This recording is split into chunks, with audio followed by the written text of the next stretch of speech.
All right, everybody, it's now time to cover placement, bidding, and budget, which all happens at the ad set level of your Facebook campaign. So let's hop in and see what this looks like.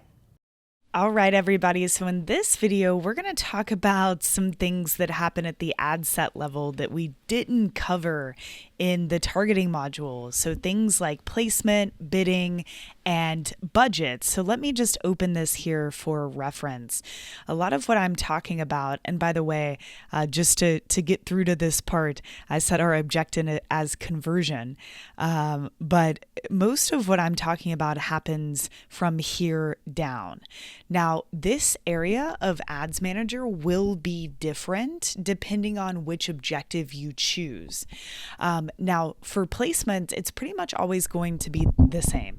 And here's what I'll tell you about placements. I recommend running auto placements, so all placements. And in case you didn't know, placements are where are you going to show this ad on Facebook or Instagram, right? Where are we going to show it?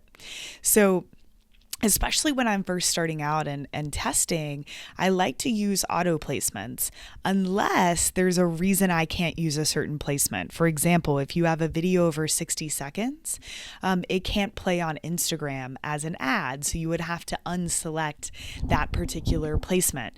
So I always recommend running on auto placements, but just so you guys have a visual here of the different placements we now have at our disposal. So they have them separated by platform. So first is feed. So of course that's, desktop or mobile, your regular Facebook feed. Instant articles. So, and whenever you mouse over, you get a little display here, right? So these are the articles that show up and you click and they actually appear right inside of Facebook. In-stream videos. So these are videos that are going to play in the middle of another video. We have right-hand column. I think everyone knows what that is. Suggested videos are going to come up underneath another video. Ads can appear in video feeds across services, including suggested videos. Marketplace, so the Facebook Marketplace, and then Facebook Stories. Instagram, we have a feed, we have stories. Audience Network is basically third-party media properties that have allowed Facebook to show ads on their properties. So this is always good to test. These can be done in video form too, as you can see here, and naturally just with our regular banner ads. And then Messenger, right? So we have inbox messages. So this would be more when someone's scrolling through their inbox and looking at who's messaged them, your ad would show up here. Stories, right? And then sponsored messages. So these are the messages that you send, but you pay to be promotional in. So I just wanted you guys to know all of these options are here. You're also able to choose what device. I normally do not choose a specific device. It normally does not matter to me. All right, so now scrolling down for budgets, what I do know about Facebook is that the bigger the budget that you give them, usually the better results you're going to get out of the gate. So you can start with as little as $5 a day, right?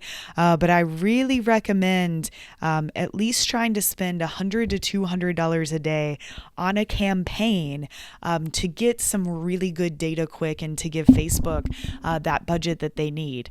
I always use daily budget unless I'm in the middle of a launch or something that's really timely, right? That I know I'm going to have to shut off that ad eventually. Then I will use lifetime so that Facebook knows they only have a certain number of days to spend X amount of dollars. But again, I only recommend using that if you know you're going to shut that ad off. Otherwise, it can be hard to optimize after the times run out if you want to keep going. You have the option to schedule a start and end date. And then as we scroll down here, optimization. So these are going to change depending on which objective you choose. And I included these in the last video, but usually I go with whatever Facebook has set for default here. Under conversion window, this is specific to the conversion objective, but I usually go for 1 day after clicking or viewing, right? So that Facebook can get a good amount of data, but that we're really wanting people to take that action within 1 day, right? If this is something like a purchase or something that's a little longer of a sales cycle, I might use the 7 days. For bid strategy, I always go with lowest cost. Sometime you can use target cost and get lower CPAs to start, but then it just doesn't scale as well as it does when you use lowest cost. So I always go with Facebook's default on that. And the rest of this is pretty standard. You don't really have to make any selections down here. But definitely it's always best when in doubt to go with Facebook's default preferences in these areas. They do know best here. So it's just really important to think about your placements and making sure that your ad creatives are built for the placements that you're running ads on.